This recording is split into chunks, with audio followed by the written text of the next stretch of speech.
On August 7, 2025, acting U.S. Ambassador Dorothy Shea stood before the UN Security Council and signaled a stunning reversal in American policy. Gone were the threats and sanctions, replaced by a desperate plea for reconciliation. We encourage the role of the United Nations Office for West Africa and the Sahel in facilitating dialogue between the Alliance of Sahel States and ECOWAS, she stated, effectively begging for unity between the very blocs America helped tear apart. But this sudden pivot isn't about African unity or fighting terrorism. It's about pure panic. The AES revolution has shattered America's colonial playbook in West Africa. U.S. drone bases are shuttered, strategic resource contracts are cancelled, and long-standing military partnerships have been replaced by new alliances with Russia and China. So, when the ambassador warns about terrorism while calling for regional cooperation, the breathtaking hypocrisy is on full display. Today, we expose the real reason America is scrambling to reunite ECOWAS and the AES, why its warnings to the Sahel are 2 years too late, and why the empire cannot reclaim what it has already lost. Now, let's dissect the desperate diplomacy in acting Ambassador Dorothy Shea's August 7 speech. Every word drips with weakness. She urged Sahelian states and their coastal West African neighbors to set aside differences and seek a coordinated response to terrorism. Set aside difference? This is from the same United States that imposed crippling sanctions on Mali, Burkina Faso, and Niger for the crime of expelling French troops and asserting their sovereignty. The same America that threatened military intervention to restore its preferred regimes. Now, it wants everyone to hold hands.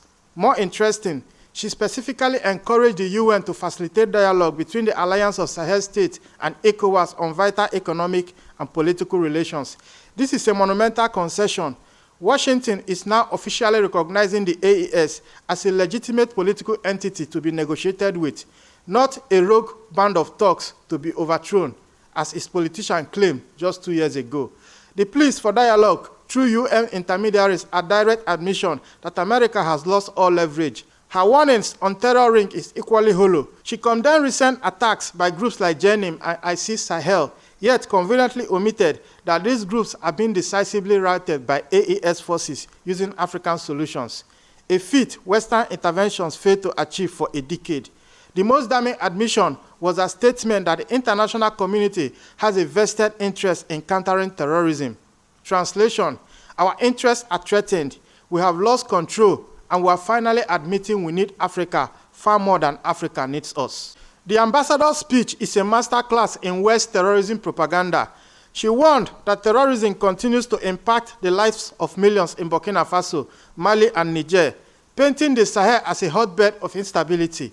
But the facts demolish this narrative. First, the deadliest terror groups operate not in the AES, but in Nigeria, ECOWAS's leading member and America's key regional partner. Boko Haram and ISIS West Africa have killed far more civilians in the Lake Chad Basin, centered in Nigeria, than all Sahelian militant groups combined. She lamented the Sahel's crisis while ignoring the inferno raging in her allies' backyard. Second, what has happened since Western forces were expelled from the Sahel? Under Captain Ibrahim Traoré, Burkina Faso has reclaimed over 72% of its territory from terrorist control. Mali has secured strategic cities like Kidal. Niger has fortified its borders.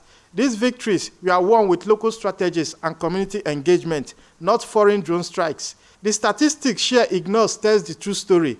ISIS attacks actually expanded in frequency and lethality during the peak of Western intervention, a fact she herself admitted in previous UN briefings. The ultimate hypocrisy is what Shea didn't mention.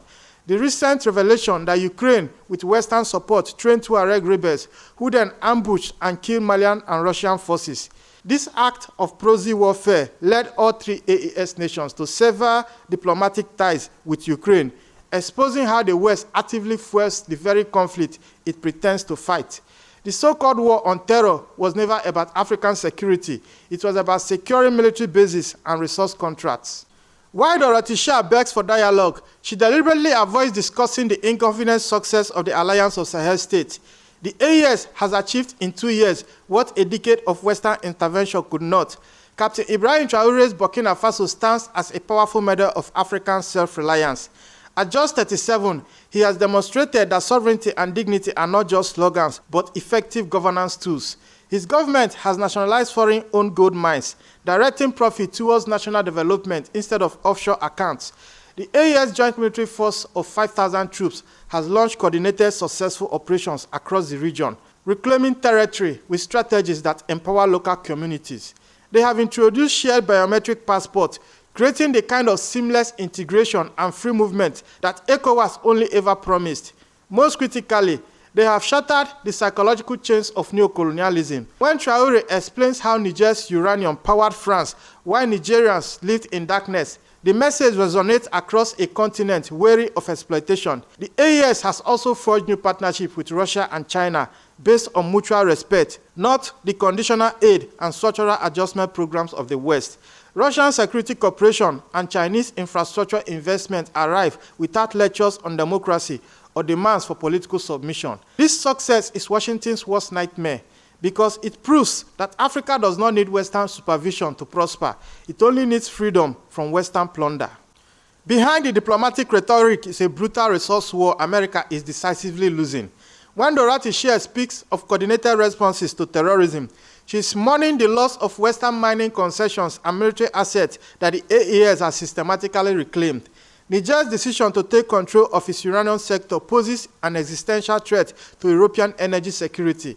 France, which derives 65% of its electricity from nuclear power, relied on Niger for nearly a quarter of its uranium supply. The French nuclear giant Orano, after enjoying a 50-year monopoly, was suddenly cut off from some of the world's richest deposits, pushing the company towards collapse now that it can no longer acquire Niger's resource at colonial prices.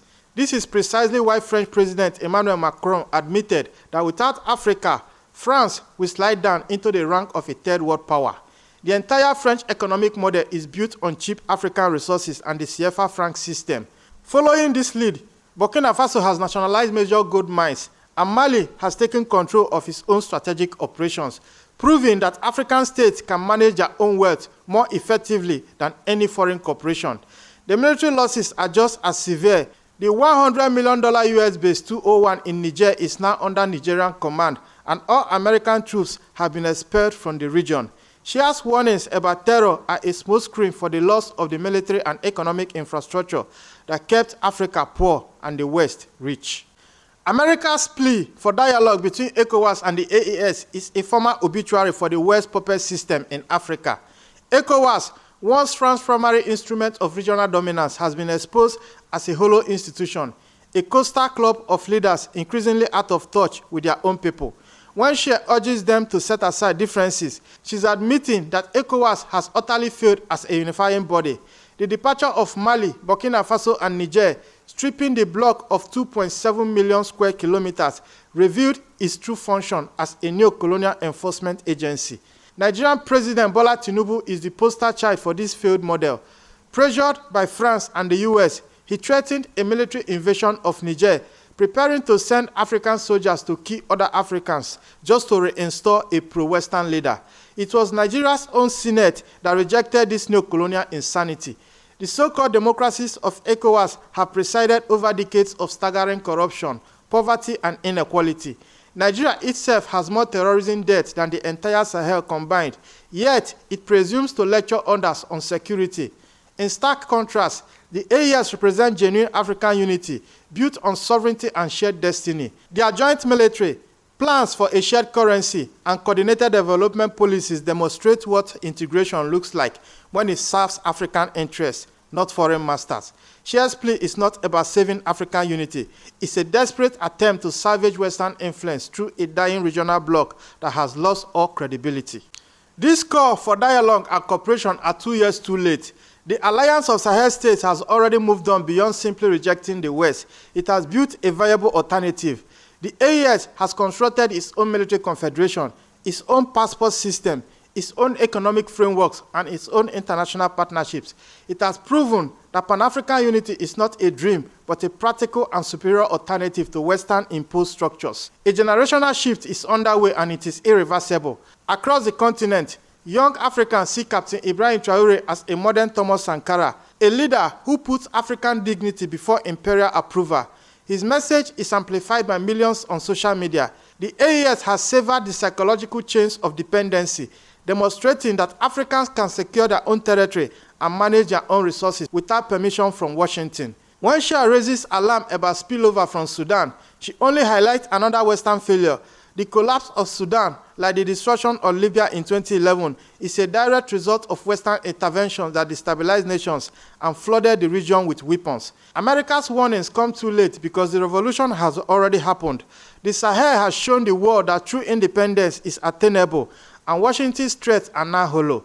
Africans are no longer afraid because they have finally found better partners and better paths forward. The UN Security Council speech on August 7, 2025 will be remembered as the day America officially conceded its defeat in West Africa. The desperate calls for dialogue were an admission of failure, coming long after the Alliance of Sahel States has already won the war for African sovereignty. The AES has proven that the Pan-African dream is not just rhetoric, but a concrete blueprint for independence, prosperity, and dignity. By nationalizing resources and forging genuine regional integration, the Sahel is writing a new chapter for the continent, one where Africans control their own destiny. America's tired warnings about terrorism and instability are the last gaps of a dying colonial system that can no longer use fear to maintain its grip. The Sahelian revolution has exposed the West's profound hypocrisy and ushered in an era of true African independence. The empire's time is over. Africa's time has just begun. This is Frontline Africa. If you value truth unfiltered and power reframed from an African perspective, subscribe, like, and drop your thoughts in the comments. I am Ezekiel Enejeta. See you in the next one.